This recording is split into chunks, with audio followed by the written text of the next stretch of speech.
Hello everyone, welcome back to my channel home maker Rekha. काफ़ी time के बाद मैं व्लॉग पोस्ट कर रही हूँ क्योंकि आज का दिन है ही बहुत ज़्यादा स्पेशल। आज मेरा छोटा बेटा अथर्व पूरे 1 साल का हो गया है, तो मैंने सोचा क्यों ना इसे व्लॉग किया जाए जिससे मैं हमेशा इस मेमोरीज़ को याद कर पाऊँ, देख पाऊँ। पुराने व्लॉग्स देखो ना तो सच में बहुत ही अच्छा लगता है और आज का दिन तो सच में है ही बहुत स्पेशल, तो व्लॉग करना तो बनता है। अथर्व सुबह 6 बजे ही उठ जाता है और साथ ही साथ वो शोर मचा मचा के सबको उठा देता है। और आजकल तो इतनी शरारतें करने लग गया है, ऐसे ऐसे फेसेस बनाने लग गया है कि सच में देखकर बहुत ज़्यादा हंसी आती है। तो सुबह सुबह सबकी सुबह बहुत ही खूबसूरत हो जाती है ऐसे व्यूज़ के साथ। और आज के दिन ना मुझे याद आ रहा था कि कैसे मैं हॉस्पिटल भाग कर गई थी और सडनली बहुत सारी चीज़ें हुई थी। मैं बिल्कुल मेंटली प्रिपेयर नहीं थी, पर ऑल ऑफ सडन बहुत सारी चीज़ें हो गई। प्री मेच्योर डिलीवरी थी तो मैं बहुत ज़्यादा घबरा रही थी, लेकिन फाइनली सब कुछ अच्छे से हो गया। और यहाँ पे आप देख सकते हैं लास्ट डे मैं पैकिंग कर रही हूँ। मैं बहुत ही ज़्यादा एक्साइटेड थी घर आने के लिए और बस मैं वेट कर रही थी कि मेरे बेटे की जॉन्डिस की रिपोर्ट नॉर्मल आ जाए और आज हम डिस्चार्ज होके चले जाएँ। और आज कृष्णा भी बहुत ही ज़्यादा एक्साइटेड था क्योंकि वो पिछले 5 दिन से मुझसे दूर रह रहा था, तो उसे भी बहुत ज़्यादा इंतज़ार था कि मम्मा कब घर पर आएगी और कब हम सब साथ में रहेंगे। क्योंकि मैंने उसे अपने फ्रेंड के घर पे छोड़ा हुआ था तो वो बहुत ज़्यादा मिस कर रहा था मुझे। तो मुझे भी बस ये था कि मैं जल्दी से घर पहुँच जाऊँ और अपने दोनों बच्चों के साथ अच्छे से टाइम स्पेंड करूँ। हॉस्पिटल में रहते रहते बहुत ज़्यादा थक गई थी, बहुत सारा मेडिकेशन, इंजेक्शन, बहुत सारी चीज़ें थी। तो मुझे बस लग रहा था मैं घर पहुंच जाऊं और सब कुछ अच्छा हो जाए। और यहाँ पे मैंने सारी पैकिंग कर ली है। ये डिलीवरी के तीसरे दिन का वीडियो है। आज के दिन मैं काफ़ी ज़्यादा फिट फील कर रही थी, मैंने सारी पैकिंग कर ली थी और मुझे कोई भी पेन फील नहीं हो रहा था क्योंकि मैं इतनी ज़्यादा एक्साइटेड थी घर जाने के लिए कि मुझे जो थोड़े बहुत पेन थे ना वो भी मुझे बिल्कुल महसूस नहीं हो रहे थे। और यहाँ पे हम लोग घर जा रहे हैं। अच्छा, क्योंकि ये प्रीमेच्योर डिलीवरी थी तो मेरे घर पर कोई भी नहीं था हमारा वेलकम करने के लिए, बस हम चारों लोग घर पर जा रहे थे। लेकिन मुझे इस बात की बहुत खुशी थी कि फ़ाइनली हम घर जा रहे हैं और मेरा बेबी हेल्दी है। क्योंकि ये प्रीमेच्योर डिलीवरी थी तो मैं बहुत ज़्यादा घबराई थी, लेकिन सब कुछ अच्छे से हो गया और फाइनली हम घर जा रहे हैं और एक हेल्दी बेबी के साथ जा रहे हैं। तो पूरा 1 साल निकल गया है ये और मुझे बिल्कुल भी सच में नहीं पता चला। आज 1 साल के बाद हम अपने बेबी अथर्व का बर्थडे सेलिब्रेट करने वाले हैं। तो सुबह की शुरुआत करी हमने भगवान का नाम लेके। यहाँ पे मैंने भगवान को भोग लगाया है और आप देख सकते हैं हमने मंदिर में इनविटेशन कार्ड भी रखा है। हम एक छोटा सा बर्थडे सेलिब्रेशन घर में करने वाले हैं और बाकी जो हम पार्टी करने वाले हैं वो हम बाहर सेलिब्रेट करने वाले हैं। अथर्व दिन में 2 से 3 बार नैप लेता है, तो ये आज उसकी पहली नैप है। दिन में हमने उसे थोड़ी देर के लिए सुला दिया था जिससे वो शाम को ज़्यादा क्रैंकी ना हो, पर अनफॉर्चुनेटली वो बहुत ज़्यादा देर तो नहीं सोया। वो लगभग कुछ 15 से 20 मिनट ही सोया है। लेकिन हाँ, जब वो सो रहा था तो मुझे उस पर बहुत ज़्यादा प्यार आ रहा था और बस मैं यही याद कर रही थी कि कैसे 1 साल निकल गया और अथर्व कितना छोटा था। और अब देखो मेरी गोदी भी छोटी पड़ रही है और मेरा बेबी धीरे धीरे बड़ा होता जा रहा है। सच में ये जो मोमेंट्स होते हैं ना बहुत ही प्यारे होते हैं। और ये है अथर्व के पहले बर्थडे का पहला चॉकलेट केक। बहुत ही सिंपल सा केक है, फ्रेशली प्रिपेयर करा के बस फटाफट से लेकर आए थे अथर्व के पापा। और यहाँ पे मैंने थोड़ी सी प्रिपरेशन करी थी और ये हमने माला मंगाई थी उसको पहनाने के लिए। लेकिन इसे पहनने के बाद बाप रे वो इतना ज़्यादा रोया है, सच में उसको चुप कराना बहुत ही मुश्किल था। तो यहाँ पे हम घर पर ही छोटा सा सेलिब्रेशन कर रहे हैं।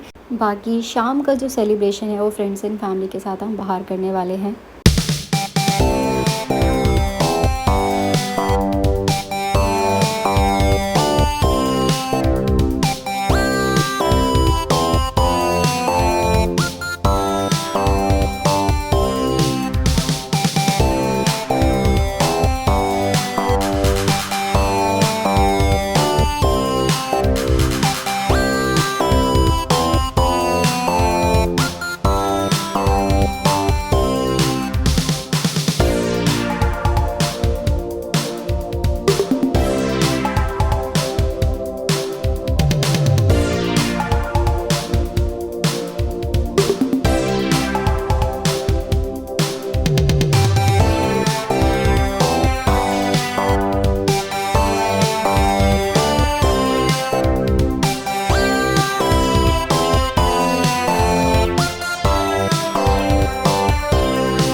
बर्थडे सेलिब्रेट करने के बाद हम बाहर चले गए थे क्योंकि हमें लेना था बर्थडे के लिए रिटर्न गिफ्ट। मैंने काउंटिंग करके जितने रिटर्न गिफ्ट लिए थे वो कम पड़ रहे थे क्योंकि हमारे कुछ फ्रेंड्स और बढ़ गए थे, तो उनके लिए हमें रिटर्न गिफ्ट लेना था, तो उसके लिए हम घर से निकल गए थे। और ये टाइम पर मुझे अथर्व को सुला देना चाहिए था। सच में मैंने बहुत बड़ी गलती करी कि उसको सुलाया नहीं, जिसकी वजह से शाम की पार्टी में वो पूरा टाइम सिर्फ़ और सिर्फ रोता रहा है। बहुत ही मुश्किल हो रहा था अथर्व को हैंडल करना। तो अगर आप भी अपने बच्चे का बर्थडे सेलिब्रेट करने वाले हो ना, तो मेरे एक्सपीरियंस से मैं ये कह सकती हूँ, बच्चे अगर दिन में सोते हैं ना तो उनकी नींद ज़रूर पूरी कराएं, अदरवाइज़ सच में बहुत ही मुश्किल हो जाता है हैंडल करना। और शाम की पार्टी में हम इतना ज़्यादा बिज़ी थे कि हम बिल्कुल व्लॉग नहीं कर पाए। बस ये कुछ ही क्लिप्स हैं मेरे पास जो मैं आप सबके साथ शेयर कर रही हूँ। लेकिन हाँ, बर्थडे के पिक्चर्स आ चुके हैं जो मैं आप सबके साथ शेयर कर रही हूँ। बहुत ही प्यारे प्यारे पिक्चर्स आए हैं और ये था अथर्व का पहला बर्थडे जो मैंने आप सबके साथ शेयर किया। आई होप आपको व्लॉग पसंद आया होगा। व्लॉग में कुछ भी अच्छा लगा हो तो इस वीडियो को लाइक करके चैनल को सब्सक्राइब करना मत भूलिएगा और कमेंट करके मेरे बेटे अथर्व को ढेर सारी विशेस दीजिएगा। पार्टी हमारी 10 सवा 10 तक ख़त्म हो गई थी। इसके बाद जब हम घर वापस आए तो आप देख सकते हैं यहाँ पे कार पूरे गिफ्ट से भरी हुई है, साथ में ढेर सारे बलून्स भी हैं। बच्चों को बलून से खेलने में बड़ा मज़ा आता है, तो हम यहाँ पे कुछ बलून्स भी ले आए थे। और नेक्स्ट डे हमको एक और स्पेशल गिफ्ट ख़रीदना था, इसके लिए हम गए थे फर्स्ट क्राई, क्योंकि मेरे पेरेंट्स मेरे साथ अभी कुछ दिन से रह रहे थे तो मैं बेबी को अच्छे से हैंडल कर पा रही थी। लेकिन अब वो अपने घर जा रहे हैं तो मुझे अकेले ही मैनेज करना है अथर्व को, तो मुझे ये चाहिए था एक छोटा सा प्ले पेन, जिससे कि अगर मैं वॉशरूम जा रही हूँ या कोई भी ऐसा काम कर रही हूँ जहाँ मैं बच्चे को सेफ़ली छोड़ सकूँ, तो उसके लिए मुझे प्ले पेन चाहिए था। यही हम यहाँ पे देखने के लिए आए थे और इसे हमने परचेज़ भी कर लिया है। इसकी क्वालिटी बहुत ही अच्छी लगी और सच में जो लोग न्यूक्लियर फैमिली में रहते हैं ना, उनके लिए बहुत ही अच्छा प्रोडक्ट है। और ये है नेक्स्ट डे की क्लिप। मेरे मम्मी पापा घर जा रहे हैं तो बहुत ही मुश्किल होता है गुड बाय करना, क्योंकि काफ़ी लंबे टाइम से मेरे मम्मी पापा मेरे साथ रह रहे थे, तो अथर्व को मैनेज करना बहुत आसान हो जा रहा था। लेकिन अब वो जा रहे हैं तो सच में नाना नानी का प्यार भी नहीं मिलेगा और हम भी बहुत ज़्यादा मिस करेंगे। सच में पेरेंट्स ना बहुत बड़ी ब्लेसिंग होती है हम सब के लिए।